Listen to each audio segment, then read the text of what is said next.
Hello everybody, welcome back to another episode of The Casual Criminalist. I, as always, am your host. What happens here is Callum has put me together a script. I'm looking at it right now. It's Magdelena Solis, the High Priestess of Blood. Oh my god. That sounds like it's gonna get intense. I'm gonna read it, and then afterwards, Jen, our wonderful video editor, is going to add in some music if you're listening to this, and then also some images if you're watching it. If you're listening to this podcast, be like, oh, whoa, this would be perfect with some imagery. Well, guess what? This show's on YouTube. If you're on YouTube thinking, oh boy, I wish I could easily listen to this in the car, well, guess what? You don't need that YouTube premium. You could just listen to our podcast version. Yes, it's something for everybody, isn't it? So let's just jump in.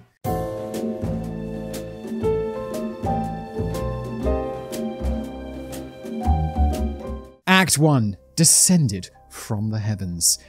Picture the scene. It's 1963. You're an impoverished farmer from Yerbabuena, a tiny isolated farming village at the feet of Mexico's Sierra Madre Mountains, entering a mountainside cave in the dead of night. I'd never be doing that. Stay out of caves at night.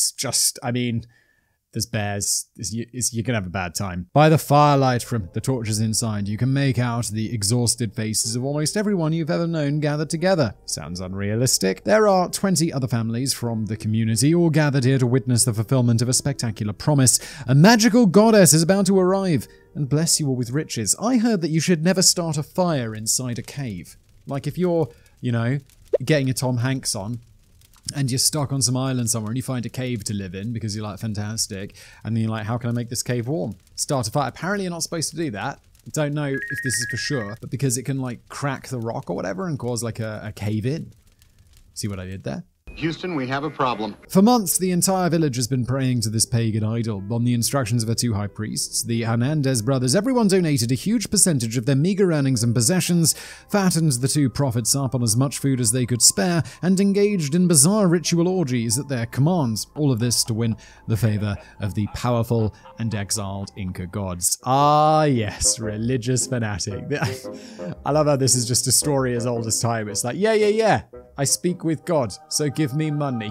It's like, the televangelists are basically the modern version of this, aren't they? Although this was in 1963, which is, the history of religion. Fairly modern. For centuries, there were rumors of gold buried in the Sierra Madre Mountains, hidden in one of the hundreds of caves around the area. The Hernández brothers promised that their old gods would lead the villagers to one of these millionaire-making caches. But when the months wore on with no results, a group of farmers confronted the brothers with an ultimatum: show them some results soon or the party was over. So the prophets promised to have a chat with the Inca gods to see what they could rustle up. That's why everyone was gathered in this muggy cave late at night. The brothers are back, and they claim that the mother goddess someone won't be far behind.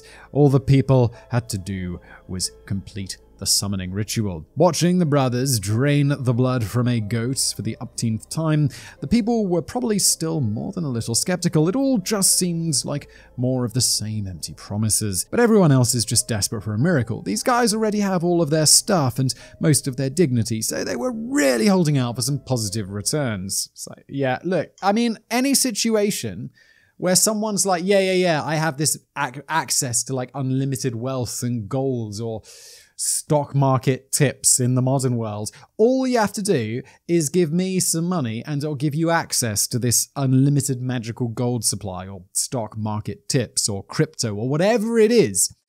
Just think about it.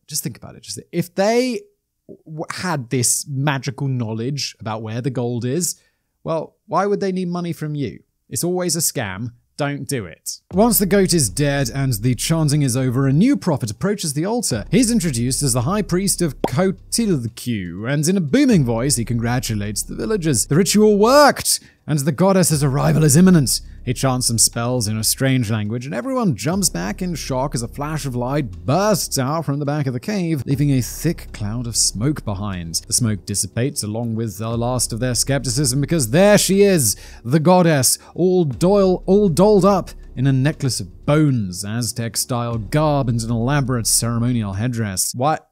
If I was these guys, I'd be like, yo. I don't care about this. I don't care about this. Where's my gold? Everyone drops their knees in unison to worship the living goddess before them, begging for her salvation. But while their foreheads are pressed against the cold rock of the cave floor, they miss something.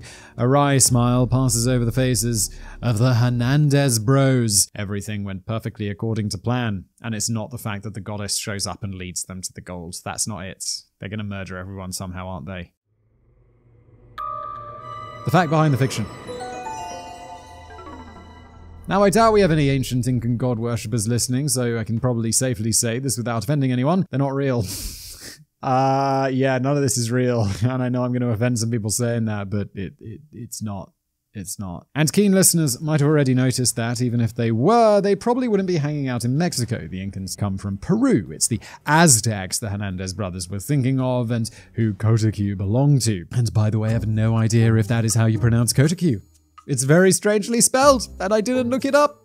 That because I'm a lazy podcast host. That should hardly be a surprise, though, because it's pretty obvious that nothing about the Hernández sex cult was authentic. What a surprise. An inauthentic sex cult. Santos and Cayetano rocked up to Yerbabuena in late 1962, and after realizing how financially desperate the poorly educated villagers were, they sensed an opportunity. I'll just mention here that Jen, who I mentioned, who edits this podcast, she's always like, Simon, my favorite episodes. She speaks Spanish, so she's always like, Simon, the Spanish ones are my favorites. You struggling with the Spanish pronunciation. I'm sorry, Jen. I could make more of an effort, I know.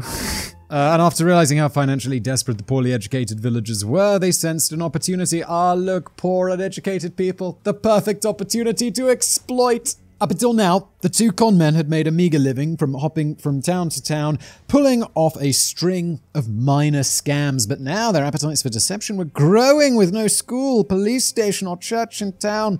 Yerbabuena gave them a free license to pull off their most ambitious con yet. On the morning of their arrival, Santos and Cayetano gathered the residents in the middle of the ramshackle village and proclaimed themselves to be prophets of the old gods. Simple as that, apparently. Who would soon return to punish the heretics. True believers, however, would be rewarded for their devotion with incredible wealth. Given the myths of ancient treasure hidden in the mountains, this played into the villagers' fondness for folklore. The brothers then used a bunch of cheap sleight-of-hand tricks to convince the people that they possess supernatural powers. Us enlightened modern minds might feel like turning our noses up at these rural farmers for falling for it so easily, but just look at how many everyday people are drawn in by Nigerian prince scams and cryptocurrency scams every single year. The common denominator is desperation. Yeah, it totally is, and it's sad, and all these people for tricking in people who are either not bright. It's not even about not being bright enough. It's just not being like educated in the ways. It's just not being educated in the ways of scams. It kind of sucks. And by kind of sucks, I mean it totally sucks. And how about people just be less pieces of shit? But then I'm sure like the Nigerian prince guys are also pretty desperate for money. So it's all a bit sad, really, isn't it? Seeing this as their only chance to escape extreme poverty, yes. The 50 or so villagers that called Yerbabuena home donated what they had to the cause. This admittedly wasn't very much, as their main source of income was selling whatever small amounts of corn and beans were left over from their harvests. Underwhelmed with the material gains, the brothers soon demanded that the women and young girls of the village act as their sexual slaves. When they got bored of that, they included the men as well. One source even claims that the Hernández brothers sold teenage girls to human traffickers from the border towns after abusing them. Such was their power over the village that the people continued to comply.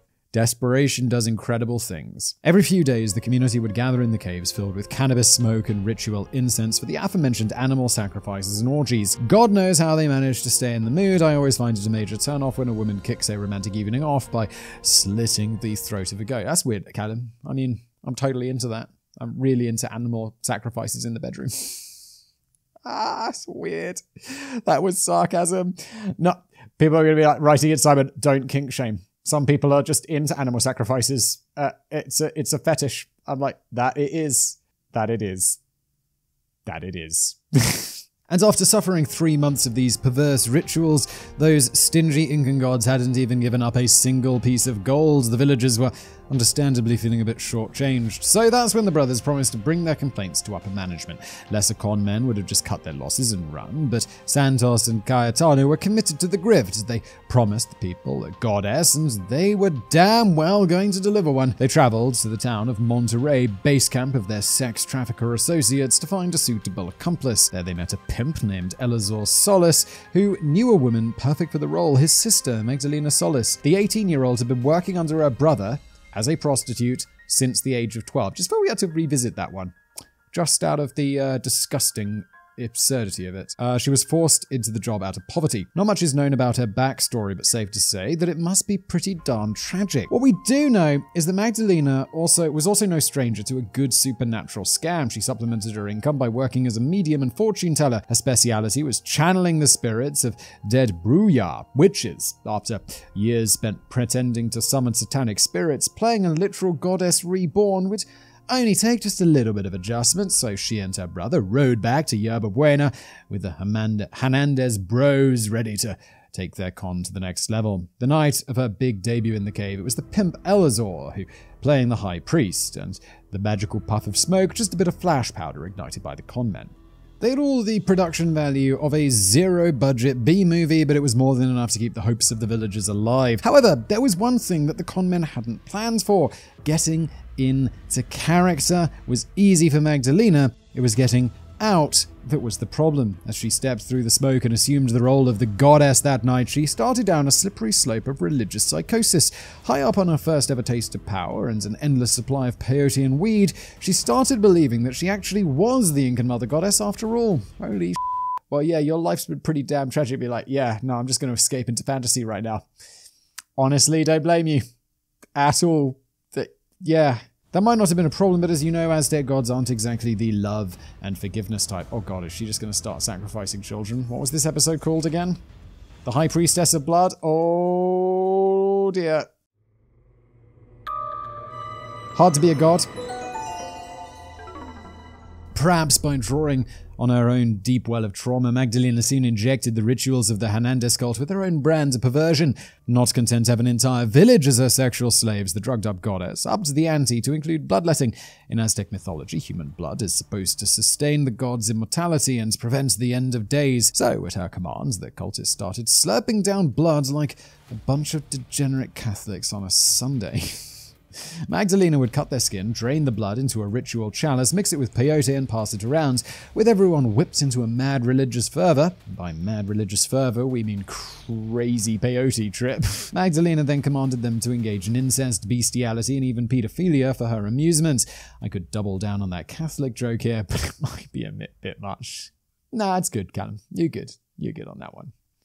In my opinion. By now, the goddess herself was the one in control. Even if Hernández brothers wanted to stop her, they were powerless to. In the eyes of the villagers, she was their master. So things only got darker from there. Dude, darker? Then darker? Where are we going? A few weeks into her terrible reign, a couple of villagers started voicing concerns about how their quaint little village had become a vision of hell.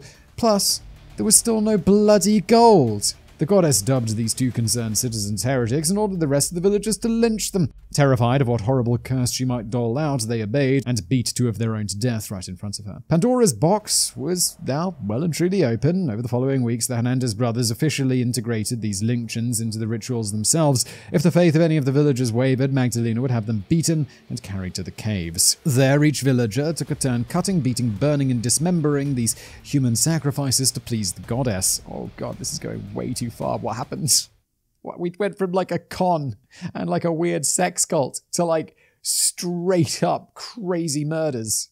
It's got all Jim Jones real suddenly. The ceremonies ended with her drinking a cocktail of the victim's blood mixed with chicken blood and psychedelics. After drinking her fill, she passed the chalice on to her priests, then the villagers themselves. Every man, woman, and child drank their share of the blood, believing it would grant them magical powers.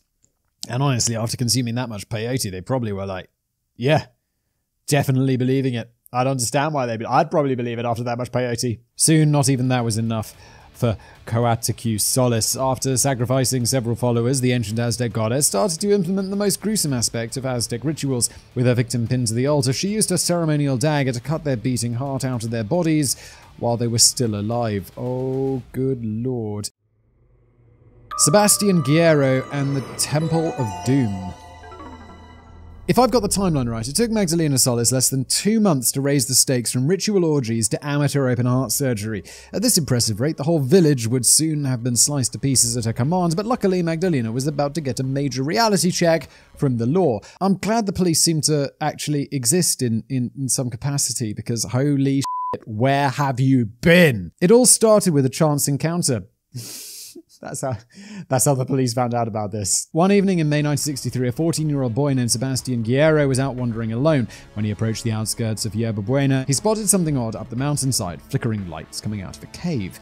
As he walked up to investigate, he heard sounds coming from the mouth, part human, part like the howling of wild animals, and it smelled like there was ritual incense in the air. He crept up to the opening and crouched behind a rock. By the firelight, he saw one of Kotaku's late-stage rituals in full swing. Her Highness herself stood at the altar with a human heart in hand. Oh my god, if I was a kid and I saw that, I'd just be like, did I accidentally eat some peyote? Have I been hitting the ayahuasca again? Her dismembered victim lay lifeless on the stone slab, where some villagers sliced into it with their machetes and drained the blood into chalices. The rest of them were busy ranting away in a massive orgy on the cave floor. If it weren't for the whole murder thing, the teenager might have stopped to watch for a while, but Guerrero did the smart thing and ran down the mountain as fast as he could. I'd be like, let's get the out of here. He never stopped or slowed down until he reached the town of Villagran, a full 15 miles away. God damn, man, that's a good run. There he found the police station and tried to explain to the cops what he had seen. A cave full of maniacs drinking blood like vampires.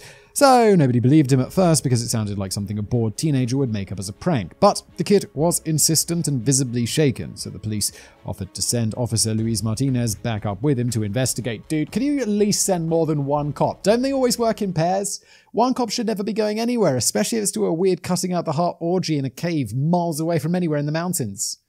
I don't know if this is going to go wrong, but if it does, what the f***? As the days wore on with no news from either of them, oh brilliant, the officers started to think the young boy's mad rabblings might have been true. The end times. The cops in Villagran contacted their superiors in the state capital of Ciudad Victoria. They launched a preliminary investigation into the disappearance and started to hear some worrying rumors about what went on in the cabin surrounding Yerbabuena. Now they began discussing the serious possibility of a devil-worshipping cult in the mountains. The cops enlisted the help of soldiers based in the state capital to march on this satanic little enclave. So, towards the end of the month, a large force of police and army drove to Yerbabuena to find the two missing men. La Policia stormed through the town and kicked down the door of every farmhouse where Magdelena Solis and her brother were holed up. Inside, the two of them lay stoned out of their nuts on cannabis and peyote, making the arrest a fairly laid-back affair. Probably for everyone involved. You finally caught me. I'm sure everything will be fine. It's like, yo, Solis, you've been cutting the hearts out of people. It ain't gonna be fine. We got the death penalty in Mexico. Do they? I assume yes, especially back in the day. Someone's getting killed. Santos Hernández put up more of a fight. He ran out of a back door and tried to make a break for the mountains. Firing back at the officers as he went, the cops shot him dead. Yeah, mate, that was an error. Especially if you're like super high on peyote. You're not going to be a brilliant shot, are you? This sent villagers into a panic. They probably assumed their all-powerful goddess could transform the invaders into snakes or something, but there she was, getting dragged out of a house in handcuffs. So those who could turned and ran for the mountain, seeking refuge in the sacred caves. The army ran up the slopes after them, but were met with gunfire when they approached the barricaded entrance to the main shrine. A shootout ensued, but the villagers were hopelessly outgunned. Dozens died. Those that didn't were forced to walk out with their hands up in surrender, and so the entire surviving population of Yerbabuena were loaded into army trucks and carted off to jail. When the dust settled, the cops started searching for their missing man and the teenage witness, but it was too late to save them. God damn it. They found Martinez and Guerrero in a room at the Solis farmhouse, dead and dismembered. The goddess and her priests had cut the policeman's heart out of his chest. Near the cave itself were the bodies of 6 more victims, 2 lynched men and 4 more sacrificed over the last 2 months. They also found the other Hernández brother, Cayetano.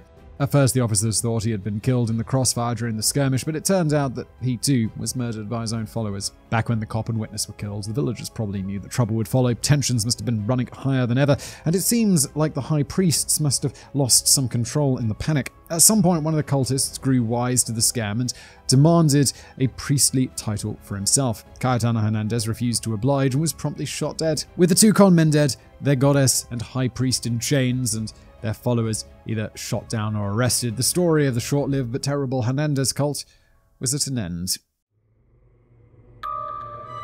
Aftermath. Although really, it should have been called the Solis cult, while the two brothers might have founded it. It was Magdelena who really made the case a dark one for the history books. For their part in the whole thing, she and her brother Eleazor were sentenced to 50 years behind bars on 2 counts of homicide. Wow, I'm really surprised. You killed a cop and a kid, and you get 50 years behind bars? That seems quite generous. What, if she was 30? No, she was 18. She was 18, right? So she'll be out when she's 68. I mean, assuming she lives. I don't know. I always feel like the debate about prison and like rehabilitation and stuff, and I'm like, yeah, but, and also she had a terrible child bringing, so I don't know. No comment. It just, I thought she'd get a death penalty or something. These were the deaths of Officer Guerrero and the young boy Martinez. As for the other bodies, prosecutors couldn't prove that the diabolical duo were directly to blame for their deaths. That's because not a single one of the cultists were willing to testify against their goddess. No Judases here. Really? They still were like, I guess, you want to believe. Crazy. I mean, if you genuinely believed she was an ancient powerful deity, then you probably wouldn't snitch either. But why stick by her even once it was proven that she had no magical powers? My guess is that once half of your family and mates are dead, the sunk cost fallacy kicks in pretty hard. Better just stay the course and hope the Aztec gods break you out of jail than admit that you were swindled into becoming an incestuous murder vampire. Yeah, I mean, your brain is just protecting you at that point. You're like, yeah, no, it's definitely all real. It was definitely all real, right? It was 100% real. As a result, every one of the cultists shared in the blame for the crimes. The fact that they were a largely illiterate, isolated community preyed on by a manipulative conman was a mitigating factor, but it's not quite a get-out-of-jail-free card. Each of them was sentenced to 30 years for group or gang murder or lynching. That sucks. I mean, they murdered people, but they were like crazy manipulated and taken advantage of into this stuff. I don't know how I feel about that. It doesn't feel proportional to the 50 years that the leader got. That's for sure. It would be years before any of them would speak openly about their experiences in the cult. Their belated and potentially untrustworthy testimony is why some sources speculate that despite the fact that only 8 bodies were found, the actual number of murders might be as high as double that. Perhaps some unlucky travelers stumbled across the village in those dark months and weren't able to escape. We'll never know for sure. To wrap things up, I'd like to point out one of the maddest things about this case is that it sounds like something from hundreds of years ago, but this happened in the middle of the 20th century. I guess it's always true, and it always will be. Wherever there's desperation, there's always people willing to prey on the desperate with fantasies of massive wealth. On a completely unrelated note, let me remind you that all the Aztec gold is still up in those mountains. It just happens that I possess the only map in existence inherited from my uncle, the Crown Prince of Ghana. Callum. If you just send me like 2 or 3 Bitcoin, I'll fax it over ASAP. Looking forward to hearing from you. I mean, it's sad. People do fall for this. Because scams are like clever. They worked it out. And there's so many people, and they just blast it out to so many people. Dismembered Appendix. Number 1 of 1. If you look at the legends behind the Aztec gods, Magdalena's Coatlicue impression was actually pretty pitch perfect. In their creation myth, the mother goddess gives birth to 400 gods and goddesses who turn on her while she's pregnant with the 401st child. They behead Coatlicue, whose blood spurts out as 2 snakes. Then she posthumously gives birth to, good lord, the god of war with a long and unpronounceable name. The fully grown newborn comes out armed, slays dozens of his siblings, and tosses one of their heads in the sky, which becomes the moon, which is surely the most metal thing in history. Yes, indeed. And this has been an episode of The Casual Criminalist. I do hope you enjoyed it. I mean, I often just go to that default saying that it's fairly horrific, isn't it? If you are enjoying this podcast in general, please do consider leaving it a review. 5 stars is always preferred, but you don't have to do that. Give it what you think it deserves. If you're like, nah, this is like a 2-star podcast, then give me 2 stars, I guess. But you listened to the end, didn't you? You liked it enough. I think that should be at least 4. Also, if you're watching on YouTube, please do leave us a comment below, smash the like button, make sure you're subscribed, all of that other fantastic stuff, and thank you for watching or listening.